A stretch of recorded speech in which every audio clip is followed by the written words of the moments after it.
하나님 아버지 은혜를 감사합니다. 이 아침에도 우리를 부르시고 기도의 길을 열어주심을 감사합니다. 성령 하나님의 임재 가운데 주의 말씀을 들으며 기도의 자리로 나아가는 우리들이 되게 하옵소서. 예수님 이름으로 기도드립니다. 아멘. 찬송가 191장 하나님께 찬양드립니다. 내가 매일 기쁘게 순례의 길 행함은 주의 팔이 나를 안보함이요. 내가 주의 큰 복을 받는 참된 비결은 주의 영이 함께함이라. 성령이 계시네, 할렐루야 함께하시네. 좁은 길을 걸으며 밤낮 기뻐하는 것 주의 영이 함께함이라.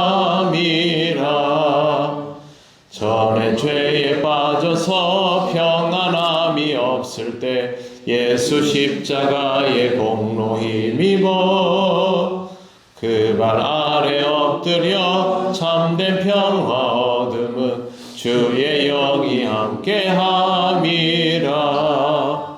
성령이 계시네, 할렐루야 함께하시네.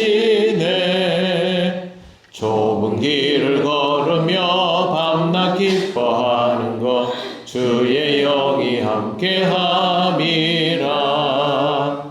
나와 동행하시고 모든 염려하시니 나는 숲의 새와 같이 기쁘다. 내가 기쁜 마음으로 주의 뜻을 행함은 주의 영이 함께함이라.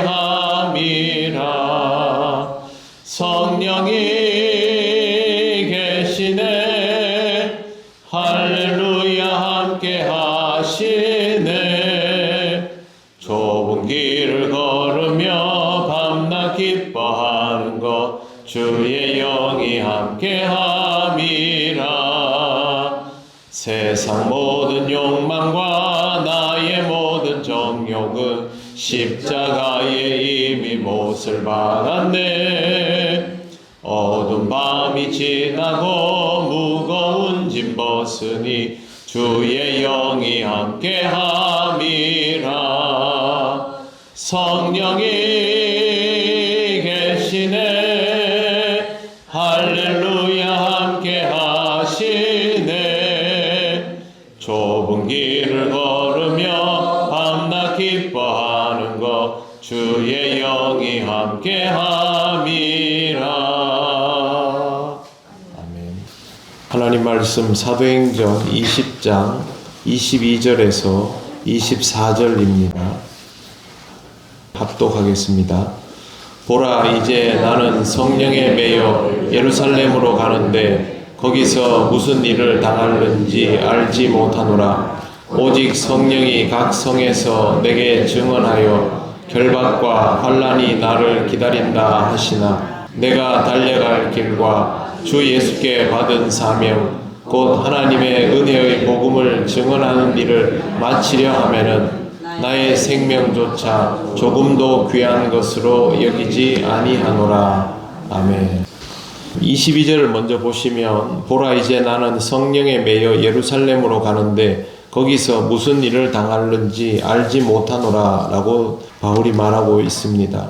바울은 다시 보지 못할 것을 예견한 사람처럼 말합니다. 하나님께서 바울로 하여금 그렇게 알게 하셨을 수도 있고, 바울이 스스로 생각하기에 자신이 점점 더 위험한 사역의 영역으로 들어간다라고 느낄 수도 있습니다. 그런데 이 표현을 보면 성령께서 알게 하심을 발견할 수 있습니다. 보라, 이제 나는 성령에 매여. 성령에 매였다라는 말은 사로잡혀 있다라는 뜻입니다.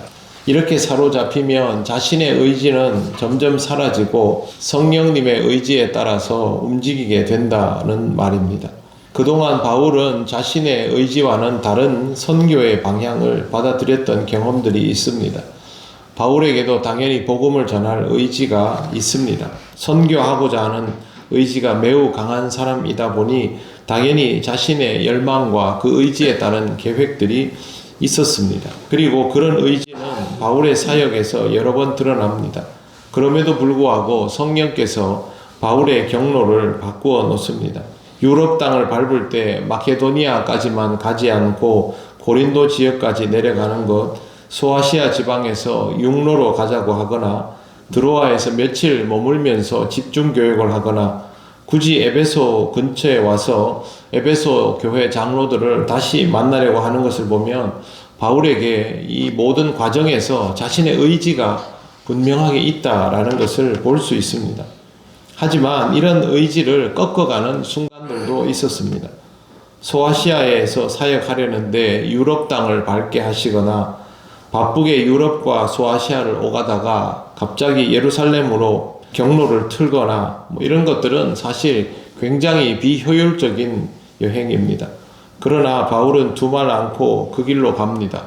성령께서 인도하심을 받아들이는 것입니다. 자신의 의지가 강하더라도 성령께서 인도하시면 그렇게 성령의 메인 사람으로 살아가게 되어 있습니다. 우리는 신앙생활 하면서 우리의 의지가 되게 중요하다라는 생각을 하지만 실제로 성령의 강권적인 인도하심이 중요한 것이지 우리 개인의 의지는 그렇게 중요하지 않습니다. 성령의 역사가 강해지면 강해질수록 내 의지와는 상관없는 방향의 인생을 살아가기 때문입니다. 예수가 그리스도라는 사실이 믿어지고 받아들여졌다면 그 사람에게 성령의 임재가 이루어지는 것이 틀림없습니다. 그런데 그리스도인은 여기에서 성령님과의 관계성에 관한 진도가 더 나가야 됩니다. 성령님과 함께 무언가 이렇게 주고받아 가면서 살아가는 인생이 있어야 한다는 것이죠. 성령이 임하시면 사모하는 마음으로 성령님과의 동행의 지속성이 더 좋아질 수 있도록 신앙적인 상태 안에서 계속 사라져야 하고 그렇게 성령님과의 동행을 점점 더 받아들이면서 바울이 말하는 것처럼 내가 성령에 매였다라고 할 수 있을 정도가 된다면 그것이 바로 성령의 충만함입니다. 간혹 성령 충만을 어느 날 갑자기 강력하게 임하시고 압제당하는 것으로 생각하는 경우가 많은데 성령 충만함은 그런 방식이 아니라 성령께서 내 안에 차오르는 것을 말합니다. 그렇게 성령이 충만하여지면 자신의 의지가 강하더라도 그것과는 상관없이 성령에게 매여서 이리저리 이렇게 바울처럼 끌겨 다니는 형태도 있게 되는 것이죠. 자신의 의지가 강한 사람은 자기 의지대로 살고자 하는 것들이 계속 나옵니다. 바울처럼 선교를 하더라도 이렇게 저렇게 아주 주관이 뚜렷하게 하겠지요. 그럼에도 불구하고 성령께서 역사하시면 바로 받아들일 수 있게 되는 상태가 바로 성령 충만함의 상태입니다. 우리나라 사람들은 성령 충만을 무슨 신내림처럼 그렇게 이해하는 경우가 많은데 바울은 모든 상황에서 지극히 이성적이었습니다. 성령 충만이 이성적일 때는 이루어지지 않는다면 그 성령 충만은 온전한 것이 아니죠. 성령의 충만은 우리의 이성과 감성과 영성 모두를 지배하는 압도적인 힘입니다. 그렇기 때문에 내가 똑똑하건 하지 않건 주관이 강하건 약하건 체력이 좋건 안 좋건 그런 거 상관하지 않습니다. 성령께서 우리에게 주시는 감동을 따라서 우리가 그 이끌림을 받아 나아가는 것이고 그것을 마지막에 이끌고 마무리하시는 이도 성령님이시기 때문에 온전히 지배당하는 상태가 되는 것이죠. 주를 믿는 자는 성령의 임재를 통해서 성령님과 계속 주고받는 삶을 살아가고 그 가운데에 성령의 충만함을 경험하여야 합니다. 이런 성령의 충만함을 경험하는 삶을 살아가시기를 바랍니다. 여러분이 인터넷만 검색을 해보셔도 성령 충만이 무엇인가 라는 질문에 말씀이 충만한 상태라는 답변이 상당히 많다는 것을 발견하실 수 있게 됩니다.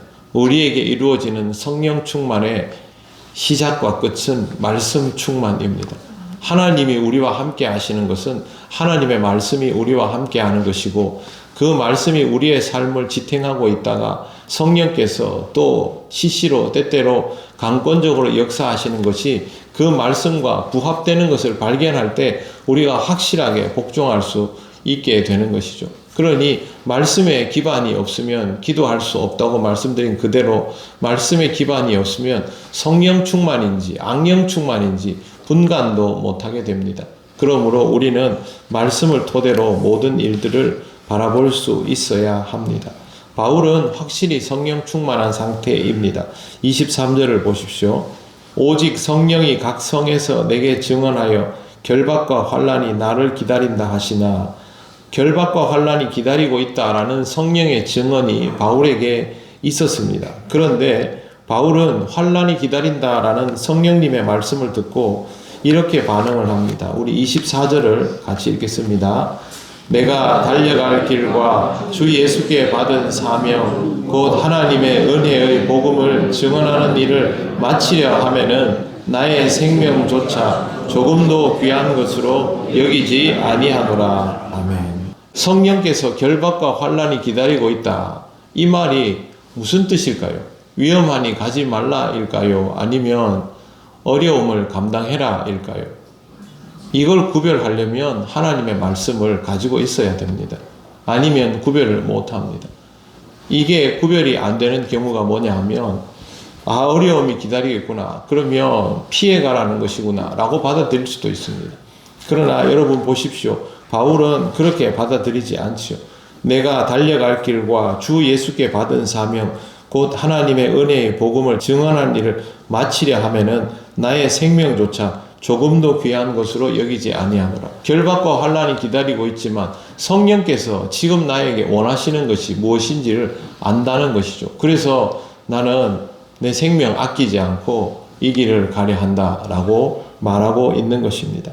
어려운 길이라고 말씀하셔도 그 길을 가겠다라는 것이 진정한 의미의 성령 충만입니다. 그렇다고 해서 바울이 지금부터는 내가 알아서 하겠습니다가 아닙니다.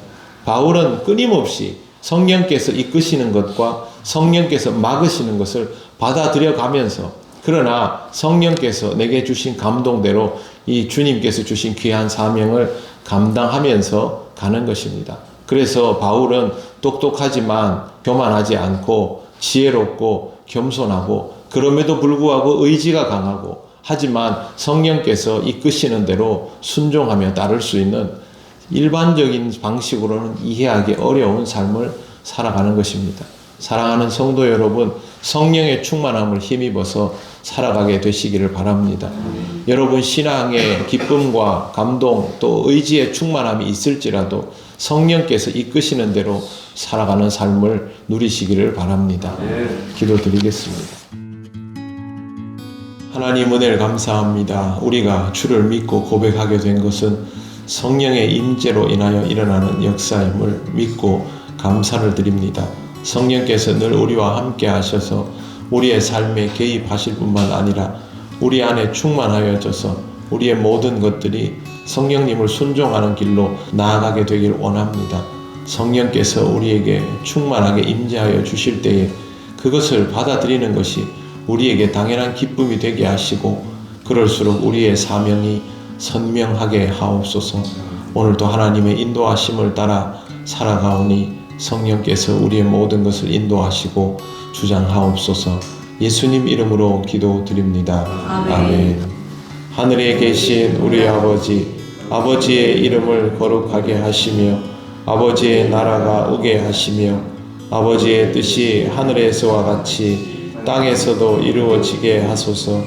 오늘 우리에게 일용할 양식을 주시고 우리가 우리에게 잘못한 사람을 용서하여 준 것 같이 우리 죄를 용서하여 주시고 우리를 시험에 빠지지 않게 하시고 악에서 구하소서. 나라와 권능과 영광이 영원히 아버지의 것입니다. 아멘.